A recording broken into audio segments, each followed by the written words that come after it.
အားလုံးပဲမင်္ဂလာပါလူရင်းတို့ရှင်းပဲပြောမယ်နော်မနေ့ကကျမလိုင်းပေါ်မှာ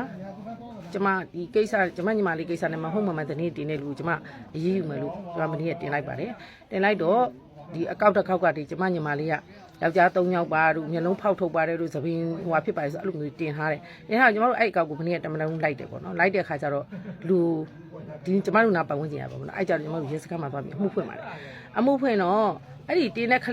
ကလေးတွေတင်းတဲ့လူကိုခေါ်လာတဲ့အခါကျတော့ခလေးလေးတွေက16ဆက်ခုသေးသေးလေးတွေနဲ့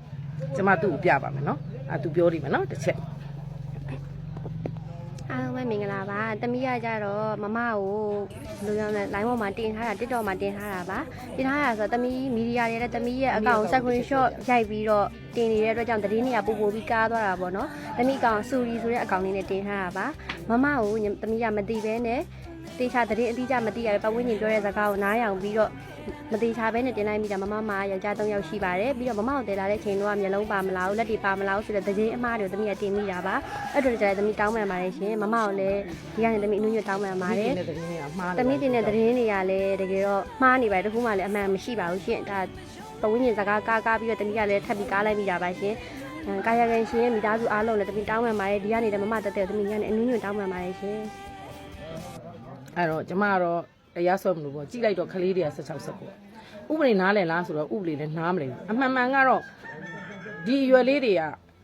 ဘယ်လိုလုပ်မလဲเจ้าနေစားအရွယ်တွေပဲရှိတယ်အဲ့တော့ကျမထဲလိုက်ရင်ဘယ်လိုဖြစ်ကြမလဲပေါ့နော်အဲ့တော့ကျမသူတို့ဒီကနေပြီးဝင်ချတိုင်းခံမှခံတယ်ဒါပေမဲ့ဒါကျမခလေးတွေလည်းဖြစ်တယ်အိမ်ကိုရဲ့လမ်းထဲမှာလည်းဖြစ်တယ်ဆိုတဲ့ခါကျတော့ကျမခွင့်လို့ပေးလိုက်တယ်ပေါ့နော်ဒါပေမဲ့ကျန်တဲ့လူကိုတော့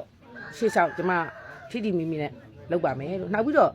ဘာဖြစ်လို့အဲ့လိုတွေပြောနေရဆိုတာမသိပါဘူးတက်လှုပ်ကိုဒီတက်လှုပ်ကိုတက်လိုက်တယ်သူ့ရဲ့ခင်မွန်းလေးကိုနိုင်တော့မှသူ့ရဲ့ထွက်ဆိုချက်မှာသူမိန်းမတိတ်ခါကြစီတဲ့စကားလုံးတစ်လုံးမပါပါဘူးဟာလားသူမိန်းမ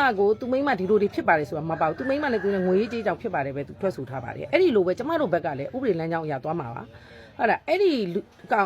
တက်လိုက်တဲ့တက်လှုပ်ကျမညီမလေးရဲ့ယောက်ျားကိုကျမတို့ကတတ်မဲ့ဖြတ်မဲ့ဆဲဆိုခြင်းပုတ်ခတ်ခြင်းဘာလုပ်ခြင်းဆိုတာမရှိပါဘူးကျမတို့ကဥပဒေလမ်းကြောင်းအမှန်တိုင်းပဲဥပဒေကပေးတဲ့အဆုံးဖြတ်တိုင်းပဲဟိုဟာဖြစ်အောင်ကျမတို့သွားမှာပါလမ်းကြောင်းတိုင်းပဲသွားမှာပါလားအဲ့တော့ခုကျမညီမလေးတက်ခါကြအောင်တင်နေကြတဲ့လူတွေလည်းအချိန်မီခါမီပို့တွေကိုပြန်ဖြတ်ပေးပါမဖြစ်ပေးဘူးဆိုလို့ရှိရင်တော့ကျမကဥပဒေလမ်းကြောင်းအတိုင်းအကုန်လုံးကို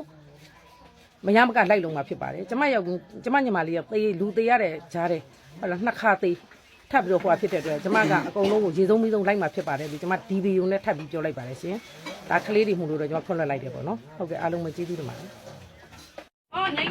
ကားစီးတယ်သမီးလေးတက်လို့ရေးကောင်းရဘုံဘွားကနေပြီးတော့ဒီအဖြစ်ဆိုးကနေပဲနော်တန်နေမပါစင်းနဲ့သမီးရဲ့နာရီကိုလေအန်တီကိုယ်တိုင်လိုက်ပို့ပေးတယ်နော်သမီးလေးနော်ငယ်လေးတဲ့အတူတူစားအတူတူနေလာတဲ့အတွက်သမီးရဲ့ဘာပဲပြောကောင်းမှုကုသိုလ်တွေရှိတဲ့အတွက်ကိုတာရုခေါ်ပါလို့သမီးနော်နောက်တန်နေမှာအဖြစ်ဆိုးတွေနဲ့မစုံရပါစေနဲ့သမီးရဲ့နော်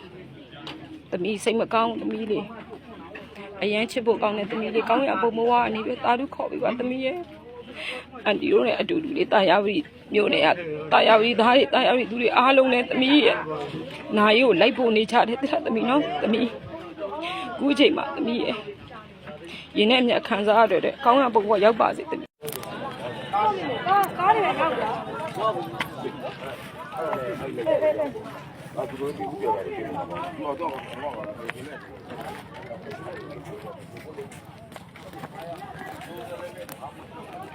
ဘဝတိုင်းကံမဆိုးပါစေနဲ့သမီးလေးရဲ့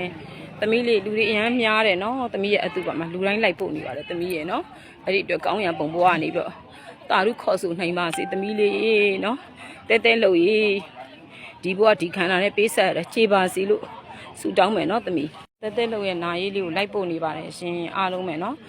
မျိုးသူမျိုးသားတွေအားလုံးနဲ့တရားအောင်မှစိတ်မကောင်းပါအောင်နော်ဒီဘဝဒီခန္ဓာနဲ့ပေးဆက်ရတာခြေပါစီလို့နော်